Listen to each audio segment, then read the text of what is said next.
welcome the President of the United States to the great state of Texas. I want to express my gratitude for our fellow Texans and especially the people of Corpus Christi for giving the President such a warm welcome on his ride over here, showing the gratitude that we all have for the President. I want to express my deep gratitude to the President for him and his entire cabinet and staff for what they have done over the past couple of weeks. A lot of people see what happens in front of the camera. I want to reveal in just 1 minute what's been going on behind the scenes, behind the camera for the past 2 weeks. About 10 days in advance of the hurricane even coming in to the Corpus Christi area, members of the President's cabinet and the President himself were in contact with me and my office preparing for this catastrophe that was coming our way. At every step of the way as the hurricane came across the shore, as the flooding began in Houston, Texas, the President and his cabinet remained in constant contact with me and my staff, and they all had one thing to say: Texas, what do you need? How can we help? You can count on us. What I've learned is we can count on the President of the United States and his staff for helping Texas. Texas has been tested, but our response to this challenge has been made much more effective because of the very effective way the President and his staff has helped Texas respond to this challenge. So, Mr. President, thank you. Welcome to Texas. I appreciate it. It's so nice, Governor, and it's really my honor. This is a very special place and a special state. And Senator Cruz and Senator Cornyn, thank you very much, Senator Cornyn, for being here. We appreciate it. I know it's hard to get here for both of you. You were trapped in various locations, but we appreciate you both being here. I want to thank my staff, my cabinet. We have quite a few of our cabinet here.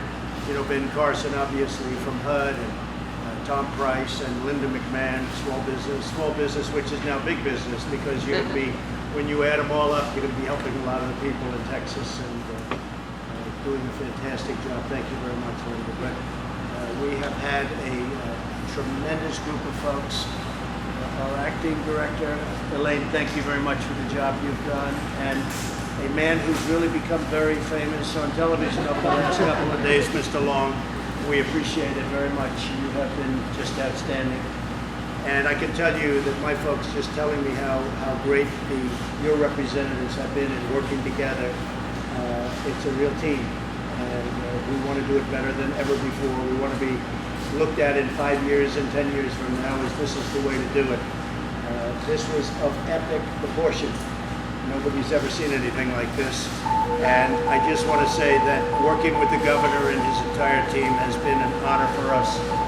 So, Governor, again, thank you very much. And we won't say congratulations. We don't want to do that. We don't want to congratulate. We'll congratulate each other when it's all finished. But you have been terrific, really terrific. It's great honor. And you've been my friend, too, for a long time.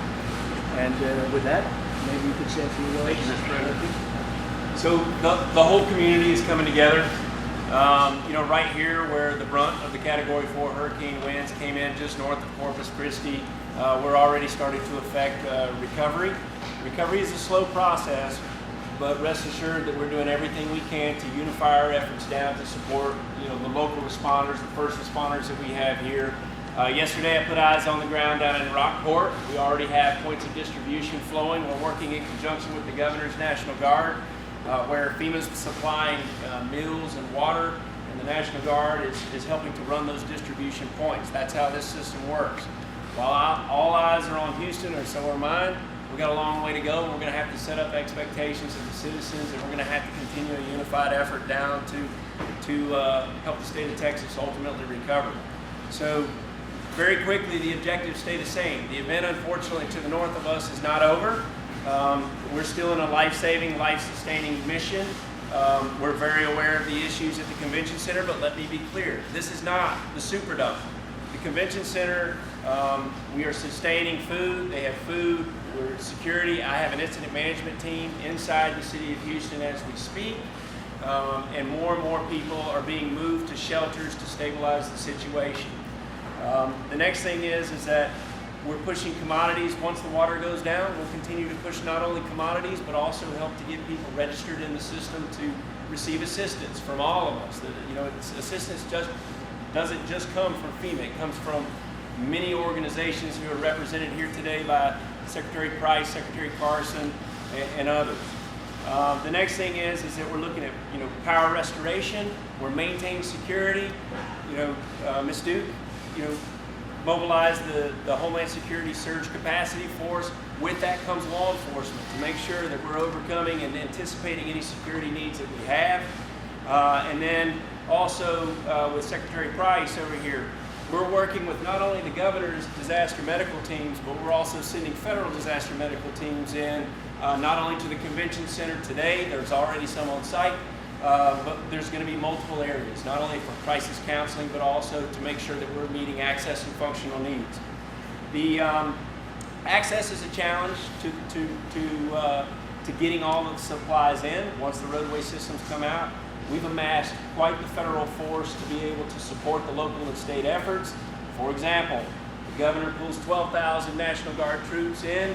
We're pulling units out of Fort Hood as the federal government, federal DoD forces are coming in as well. We pulled several hundred trucks and staff just from assets right here in the state of Texas, and that's how the system works. This recovery is going to be frustrating.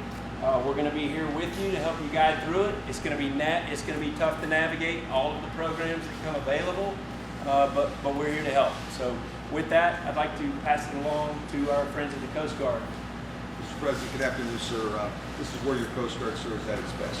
You've got a bias for action. We are here in the state of Texas to support the state of Texas, the Federal Emergency Management Agency, the lead federal agency. Sir, we have full Coast Guard men and women from across the country, capabilities, helicopters, fixed wing, response, incident management specialists, and they're on deck, sir, Texas here, getting after the task at hand.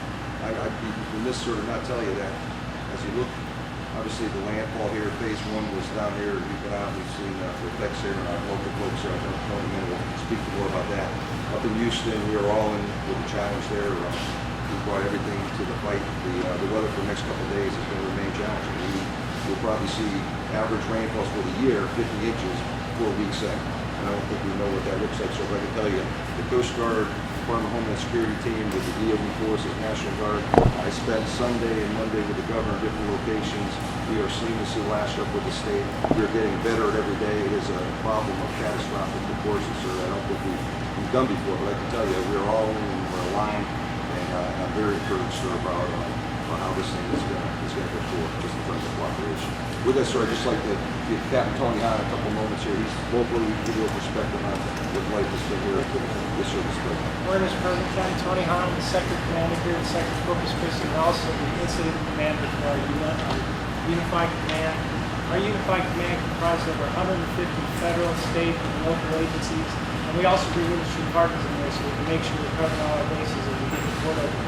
So I want to walk through a timeline of our activities that we've done over the course of Hurricane Harvey, just to let you know where we're at. So on Tuesday, the storm shifted and became a hurricane. Our job is to really assess the quake, see what we need to do to get assets out of it. And that's what we started doing on Wednesday.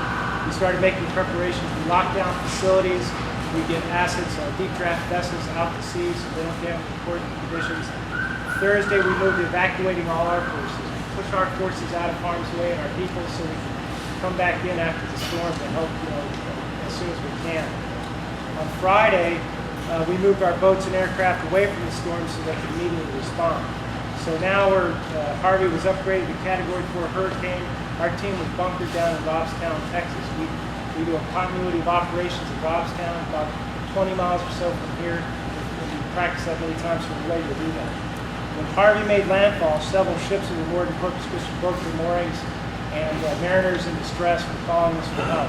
At that point, we had to wait till the parameters changed, but we sent our helicopters north, and we saved 19 mariners' lives that night. Later on Saturday morning, we began our port assessments, and the conditions weren't good for getting boats on the water. But with our O-fronts and among the damage, we noted a grounded drill ship in the front of the Corpus Christi channel, so that's a major challenge for us. We continued overflights and responded to search and rescue calls on Saturday, and the weather conditions wouldn't allow us to really get on the water for us to try and get the port open, but we're working on that. So Sunday, now the storm shifted to up to Houston. And So we surge all our search and rescue resources out of Alice, Texas, up to Houston. And we're helping every way we can with that effort by surging resources. We're using our fixed wing assets down here to run logistics run all over the state to make sure that the operation commanders are using what they need. Additionally, we brought our boats up from the south so we can start our operational activities here now that the storm's done.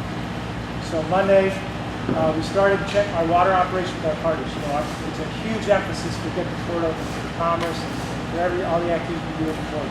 So our partners at the Army Corps of Engineers began their surveys of the channel, checking for shoaling and obstructions, and our ace navigation team started their evaluations of marking the water with all the buoys and the channel markers, just to make sure when we open the port it's safe. So far we found over 180 grounded vessels. Of those, our major concern is that large drill ship that's at the mouth of the Corpus Christi channel. Last night, the tide came up, winds came out of the bands from the storm, and it actually raised itself and drifted over the other side of the channel. So salvaging that boat is a big priority for us. Additionally, we're working with the Texas General Land Office on all the pollution activities. So far, the good news is we've not seen anything major in terms of pollution response or pollution releases. So to close, we're about 1/3 we're done with our channel surveys with the Army Corps. Once we complete the survey and salvage the grounded ship, we'll be in a good position to open the port. Right now, our biggest challenge right now is potential shoaling. That'll require dredging operations, so we're really looking at that closely. And with that, Mr. President, I can use my brief. Well, I want to tell you, and I can speak for the governor because we spoke about it, we are very proud of the Coast Guard, the job they've done, the lives they've saved. We're very, very proud of you. Thank you very much. Mr. President, about a couple thousand rescues a day rolled up with everybody else's in this economic issue in the ports. We are in with the Border Protection Agency, we're in with the facilities owners, the pilots on the waterways. The conditions right now are not amenable to getting the ports open. We recognize that's a national priority and we will keep at that and collectively look at it right into as soon as possible. Mr. President, at this time, before the press pulls out, there's some information that I'd like to share in regards to how citizens can get involved. So here again, it's the whole community. Neighbor helping neighbor is going to be needed in helping Texas overcome. So very quickly, if you would like to register for assistance underneath the governor's declared counties, there's 18 declared counties for individual assistance underneath the president's disaster declaration. That's disasterassistance.org. That puts in, disasterassistance.gov. I apologize. Disasterassistance.gov. That's the FEMA Individual Assistance Center system. There's also ways, if you're looking to volunteer, nvoad.org, nvoad.org. There's also within the state of Texas, onestarfoundation.org. There's also, and we'll leave it at that, or redcross.org as well. So thank you, and at this time, we'll just conclude the press briefing.